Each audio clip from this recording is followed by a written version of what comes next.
Merci à tous pour votre participation à l'activité de rappel de ce que nous avons vu la dernière fois au niveau de Nous évoluons donc dans notre parcours et nous allons à proprement parler de Wikipédia. Comment Wikipédia fonctionne, qui peut ajouter du contenu, comment doit-il être présenté.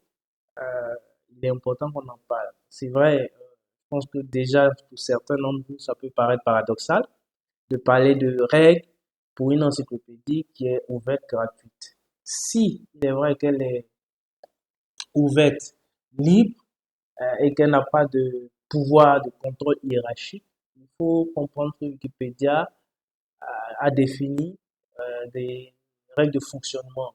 La communauté autour a défini des règles de fonctionnement pour garantir la qualité des contenus qui y sont partagés et éviter, limiter, réduire le risque de vandalisme sur la dite encyclopédie. Et c'est ce que nous allons aborder maintenant. Il y a trois grands types de règles, on peut dire ça comme ça, que nous allons aborder. Il y a d'abord ce qu'on appelle les principes fondateurs de l'encyclopédie. Il y en a cinq, nous allons les passer en revue. Il y a les règles de savoir-vivre. Je vous ai dit, c'est une communauté. Il y a un beau monde autour. Derrière les articles que vous voyez, ce sont euh, des contributeurs de tout le monde entier qui participent. Donc, il y a des règles de savoir-vivre qui sont de mise. Et puis, un troisième groupe de règles sont les règles, ce sont les recommandations relatives au contenu. Concrètement, comment nous devons présenter les articles, qu'est-ce qui est recommandé, qu'est-ce qui n'est pas à faire. Quand vous vous promenez sur Wikipédia, vous pouvez voir que euh, les articles ont un format général qui est qui tend à se standardiser sur l'ensemble des articles. Voilà un peu ce que nous allons aborder. Donc, commençons donc par les principes fondateurs, le début. Les principes fondateurs de Wikipédia, vous les avez là à l'écran. Il y en a cinq. Cinq principes fondateurs. Moi, je dis toujours plutôt 4 plus un.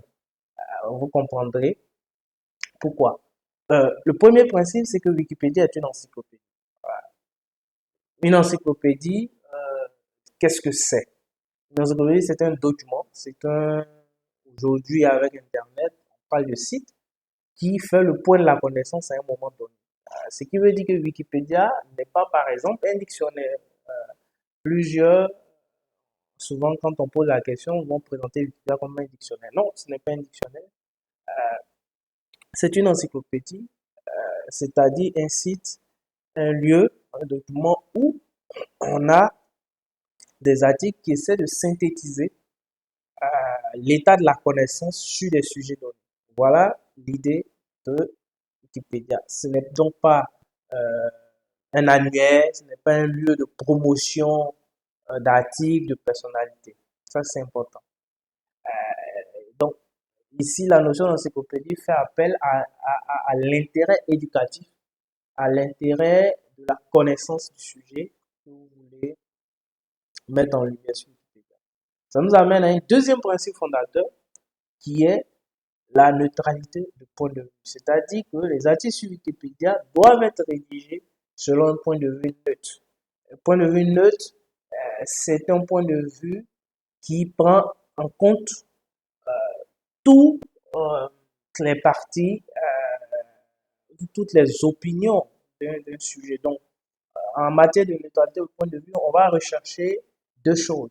On va rechercher l'équilibre de l'information. On ne va pas négliger une partie des connaissances sur un sujet au détriment d'une autre. Et deuxièmement, une règle très importante qu'on va voir un peu plus devant, c'est la notion de source. Donc, toute information que vous allez vouloir ajouter sur Wikipédia devra être documentée, devra être sourcée pour essayer de respecter cet objectif de neutralité au point de vue en l'associant bien entendu à l'équilibre de la présentation. Le troisième principe fondateur, c'est la notion de licence ouverte. Wikipédia est une encyclopédie, est un site qui est sous licence ouverte, donc licence open source. Ce qui veut dire que tout le monde peut éditer, tout le monde peut utiliser, modifier, même redistribuer le contenu de Wikipédia sans autorisation préalable, puisque en y allant, nous donnons cette autorisation du fait de la licence libre que nous utilisons. Et donc tout ce qui va être accepté par Wikipédia, ce sera bien entendu des documents, des ressources qui sont sous cette licence. Quatrième principe fondateur, c'est euh, la notion de projet collaboratif qui implique respect et courtoisie de la part des contributeurs. Puisque c'est un projet collaboratif qui n'appartient pas à une seule personne, mais qui appartient à une communauté. Il est de bonne loi de pouvoir se manifester du respect, de la courtoisie dans les échanges qu'on pourra avoir. Et le dernier principe fondateur que j'estime n'en est pas un vraiment, puisque en fait c'est lui qui garantit les quatre autres, euh, c'est que à part ces quatre principes fondateurs, il n'y en a pas d'autres. Donc voici un peu euh, le cadrage, les piliers de Wikipédia depuis 2001. Qu'en est-il maintenant des règles de savoir-vivre? Vous allez comprendre que découle bien entendu du fait que le projet est un projet collaboratif. Euh, Première chose, nous, tout contributeur de Wikipédia est invité à présumer de la bonne foi des autres contributeurs. Donc, il ne faut pas avoir d'arrière-pensée vis-à-vis des éditeurs.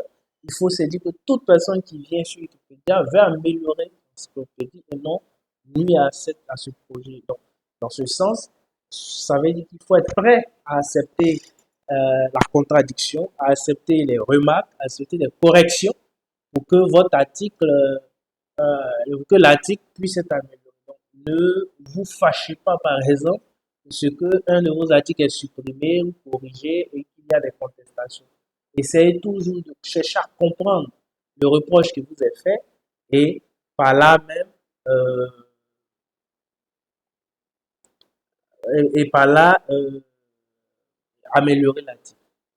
Deuxième règle de savoir-vivre, c'est qu'il faut éviter de vandaliser l'encyclopédie pour imposer son avis. Comme on l'a dit, c'est une encyclopédie qui est censée être écrite sur un point de vue neutre. Par conséquent, il faudra éviter de spammer Wikipédia pour forcément ajouter coûte que coûte une info qui est contestée ou contestable. Ne pas soumettre des articles de façon arbitraire à suppression, ne pas abuser des règles en un mot et se dire que nous travaillons tous pour un même but, c'est de fournir la connaissance euh, de l'humanité, rendre la connaissance accessible au monde entier. Gardez en tête qu'il y a des nouveaux sur Wikipédia et donc il faudrait être bienveillant avec eux puisqu'ils font leur premier pas, ils ne maîtrisent pas forcément les règles. D'ailleurs, pour la plupart d'entre vous, vous êtes des nouveaux et il faudrait que cette attitude bienveillante qu'on vous a manifestée à votre arrivée, vous puissiez aussi la rendre quand vous serez sur l'encyclopédie. Et puis, dernière règle de savoir-vivre qu'on pourrait relever ici, c'est la netiquette, c'est-à-dire le respect d'une éthique des relations en ligne. Donc, il faut respecter les opinions des autres, euh, ne pas s'enflammer parce qu'un contributeur n'est pas d'accord avec vous. Voilà. Donc, nous avons vu les principes fondateurs. Nous venons d'aborder les règles de savoir-vivre. Le troisième ensemble de règles, ce sont les règles, donc les recommandations liées à l'édition. Comme vous pouvez le voir, elles vont découler, elles sont le corollaire des principes fondateurs. Premièrement, la neutralité de point de vue.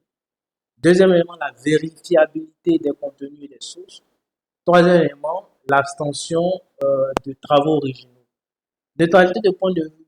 Donc, prendre en compte tous les points de vue sur un sujet, Si vous devez écrire un article parlant sur la COVID-19, il vous faut prendre en compte tout ce qui était par rapport, si je prends par exemple le sujet du vaccin, tout ce qui est en faveur du vaccin et tout ce qui est contre le vaccin doit être présenté de façon équitable sans forcément voilà, sans privilégier l'un ou l'autre. Mais l'idée, c'est de pouvoir partager le point de vue de la connaissance sur le sujet. Donc, pour cela, il faudra que vos informations soient vérifiées, sinon vérifiables. Donc, il faudra citer vos sources. On a deux types de sources sur Wikipédia, sinon trois types de sources qu'on prend en considération. Ce sont les sources primaires, les sources secondaires et les sources tertiaires. Les sources primaires portent sur des documents dont euh, les auteurs euh, sont témoins directs des événements. Ensuite, les sources secondaires sont des sources qui vont analyser une ou plusieurs sources primaires et qui vont donc recouper euh, les infos pour pouvoir essayer de se rapprocher le plus des faits. Et puis les sources tertiaires sont en général des sources qui prennent en compte des primaires et des secondaires. En termes d'exemple, la presse, par exemple, un compte rendu journalistique peut être considéré comme une source primaire. Un ouvrage scientifique qui essaie de compiler plusieurs sources primaires, de les analyser, les interpréter, serait une source secondaire. Et puis, une encyclopédie peut être une source tertiaire. Attention, on n'utilise pas Wikipédia pour sourcer des contenus sur Wikipédia. Et pour terminer, sur les recommandations éditoriales, il faut avoir en tête que Wikipédia n'accepte pas de travaux originaux. Donc, c'est pas un lieu où on vient publier des travaux, des découvertes. Wikipédia ne va accepter que des contenus qui ont déjà été publiés, reconnus par les pairs déjà avant de les exploiter sur l'encyclopédie. Voilà. Autre chose qu'on peut dire sur les recommandations éditoriales, c'est que chaque sujet a des règles spécifiques. Donc, selon que vous voulez travailler, par exemple, sur une ville, une personne, un produit, un sportif, un homme politique, il y aura des règles spécifiques. On parle de critères d'éligibilité spécifiques. Pour l'heure, nous n'abordons pas cela, mais on y reviendra un peu plus en avant. Donc, qu'est-ce que tous ces éléments, toutes ces règles de fonctionnement impliquent pour vos classes, à votre avis?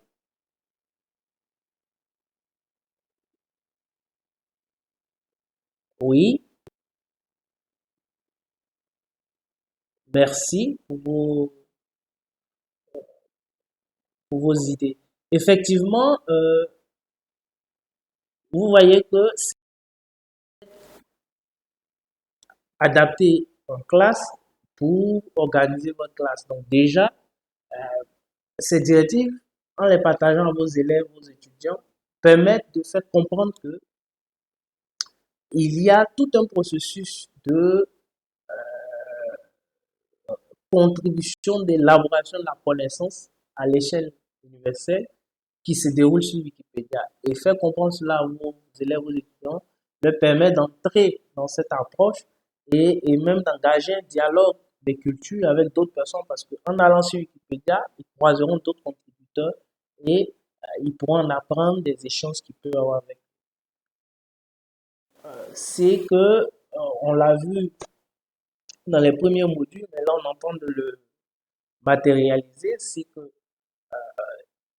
en intégrant ces règles, ils pourront avoir une démarche réflexive plus critique vis-à-vis de l'information qu'ils consomment sur Wikipédia. Quand je sais que tout le monde peut contribuer sur Wikipédia selon les règles, quand je regarde un article, mon attitude vis-à-vis de cet article n'est plus systématique, mais je prends du recul pour m'interroger sur les auteurs de l'article, quelles étaient les intentions, euh, comment moi-même je peux participer pour améliorer cela. Et je pense que c'est des réflexes qui sont d'autant plus utiles que nous sommes dans la société de l'information et que nos élèves font face à une abondance de sources dans leurs travaux, dans leurs recherches. D'un point de vue éducation à la citoyenneté, je pense que ces règles peuvent inspirer, vous-même peuvent vous inspirer dans le fonctionnement de vos classes à travers l'élaboration de processus de prise de décision collaborative pour renforcer l'exercice de la démocratie, inculquer cette notion de consensus, de collaboration dans l'esprit de vos étudiants. Voilà, chers amis, ce que nous voulions partager sur ce sujet concernant les principes fondateurs, les règles de savoir-vivre et les recommandations éditoriales sur Wikipédia. Euh, Nous allons passer à des exercices, mais ça sera après la pause. Je vous donne les consignes, je vous donne les références. Donc, vous référez-vous au guide, les sections 2.1 et 2.3. Il y a deux exercices relatifs à ce que nous venons d'aborder. Donc, tout à l'heure, après la pause, nous reviendrons et nous essayerons de travailler ensemble, de réfléchir aux questions qui nous sont posées dans ces exercices. Voilà. Je vous remercie et à tout à l'heure pour la suite.